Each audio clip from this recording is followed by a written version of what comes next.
Sedangkan Borneo dengan kemenangan beruntun di 6 laga awal ini, seolah mereka bilang bahwa mereka nggak mengenal yang namanya adaptasi. Apa itu adaptasi, kata Borneo FC?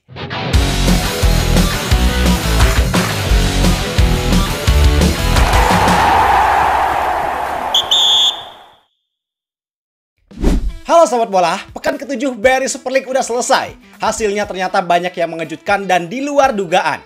Mulai dari kekalahan Persib Bandung dari Persita Tangerang dengan skor 2-1, sampai Persija Jakarta yang juga mendapat kekalahan lagi, yang kali ini dari Borneo FC yang bikin 3 laga terakhir mereka tanpa kemenangan sama sekali. Pada dasarnya naik turunnya performa sebuah klub sepak bola emang wajar. Cuman di antara perjuangan yang naik turun dari klub-klub BRI Super League tersebut, ada satu klub yang sejauh ini tampil sangat konsisten. Win rate-nya 100% dan belum tersentuh sedikit pun sama yang namanya kekalahan. Siapa mereka? Mereka adalah Borneo FC. Jadi Borneo FC sampai pekan ke-7 ini udah mainin 6 laga. Dan dari 6 laga tersebut semuanya berakhir kemenangan buat mereka. Sehingga mereka sekarang ada di puncak klasemen dengan koleksi 18 poin, unggul 5 poin dari pesaing terdekat yaitu PSM Jogja. Plus mereka juga masih punya tabungan 1 laga tunda. Artinya mereka punya kesempatan yang sangat besar untuk semakin memperlebar jarak. Tentu ini jadi hal yang luar biasa dan pasti banyak dari kalian yang penasaran. Kenapa kok Borneo FC sampai bisa seperkasa ini? Apa rahasianya? Karena jarang-jarang ada klub yang di awal musim bisa mempertahankan 6 laganya dengan hasil kemenangan beruntun. Dan faktanya, kesuksesan ini bukan sekedar strategi 90 menit di lapangan, tapi lebih dari itu. Ini adalah tentang kesuksesan sebuah klub yang awalnya nggak ada hingar-bingar, nggak terlalu mengguncang jendela transfer, nggak banyak mendatangkan pemain bintang, tapi bisa dapetin hasil yang menjanjikan. Kita kupas tuntas semuanya di sini.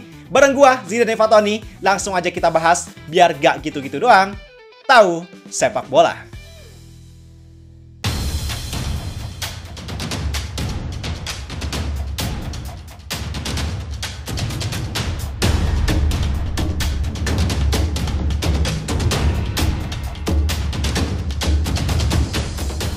Pertama, gue mau ngajak kalian buat sama-sama memahami sebenarnya gimana kondisi Borneo FC di awal musim ini.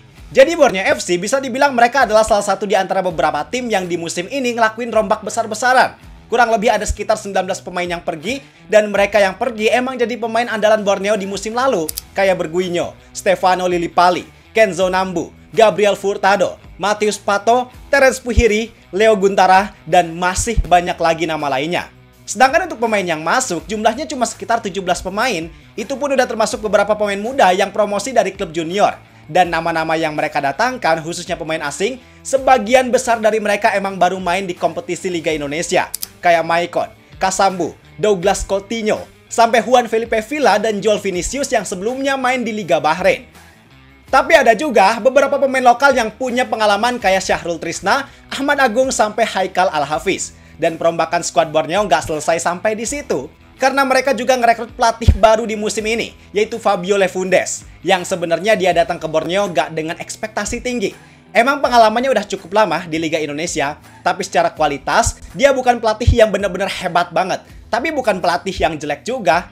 Contohnya di musim kemarin aja, dia ngelatih Persita Tangerang. Dan hasilnya di akhir musim dia cuma berhasil bawa Persita finish di peringkat 11. Yang 5 laga terakhirnya juga hasilnya negatif.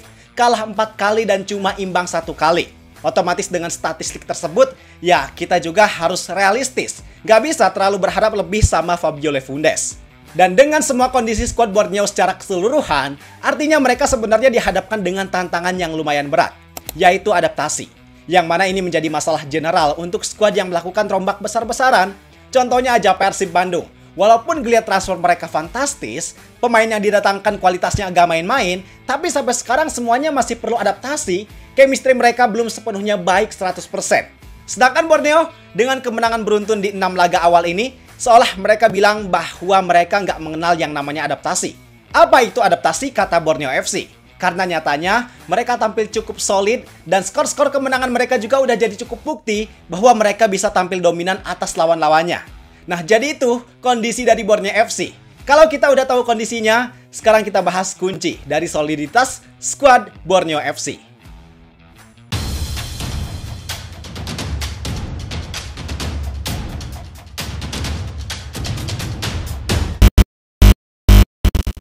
Salah satu kunci yang paling mendasar yang menjadi fondasi kuat atas kesuksesan Borneo di awal musim ini adalah strategi perekrutan pemain asing.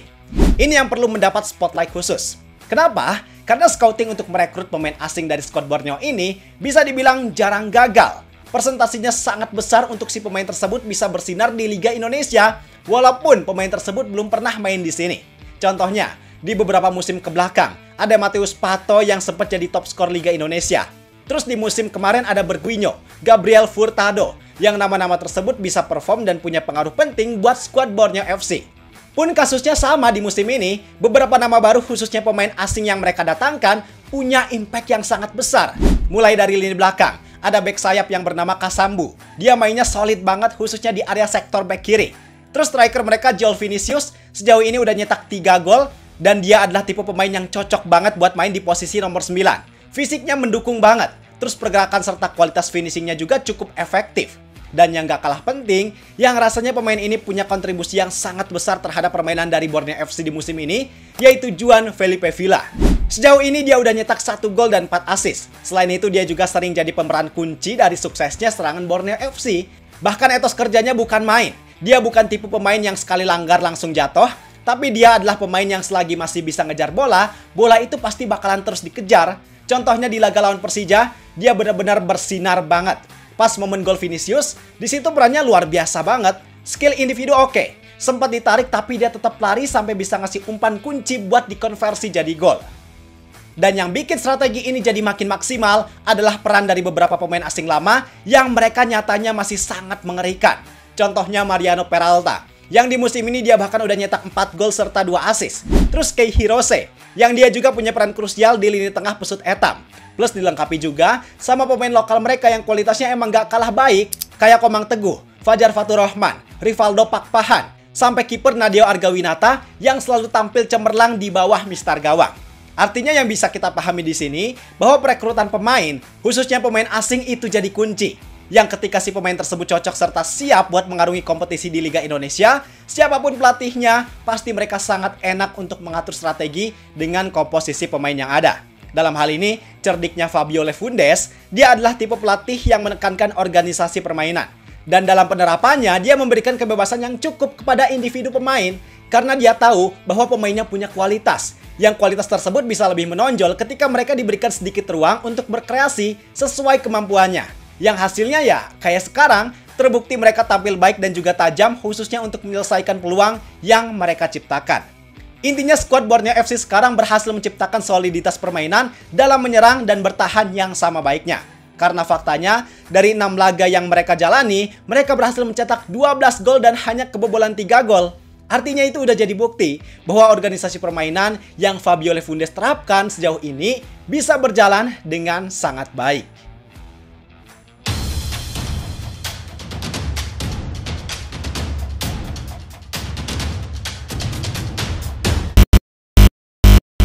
Tapi yang perlu diperhatikan sama Borneo FC bahwa kompetisi ini masih sangat panjang. Dan yang namanya kompetisi bukan cuma butuh permainan cantik dan kualitas baik para pemain, tapi dibutuhkan juga yang namanya konsistensi. Mengingat di beberapa musim terakhir, sebenarnya Borneo FC udah lumrah jadi tim yang emang agak susah buat dikalahin di awal musim. Tapi sayang, kesuksesan itu terkadang kurang dibarengi sama yang namanya konsistensi.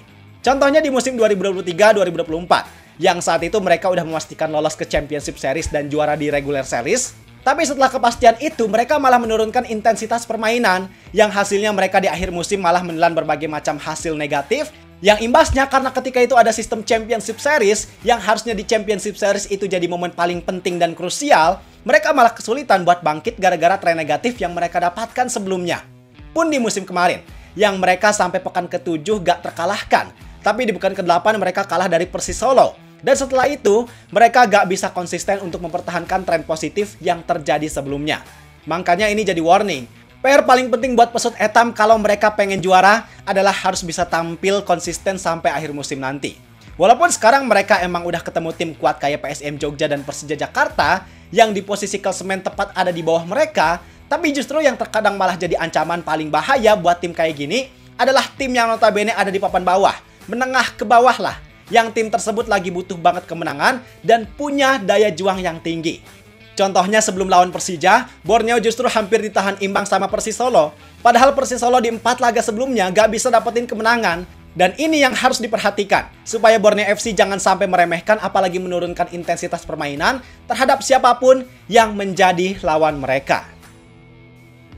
Jadi itu pembahasan tentang suksesnya Borneo FC di awal musim BRI Super League 2025-2026.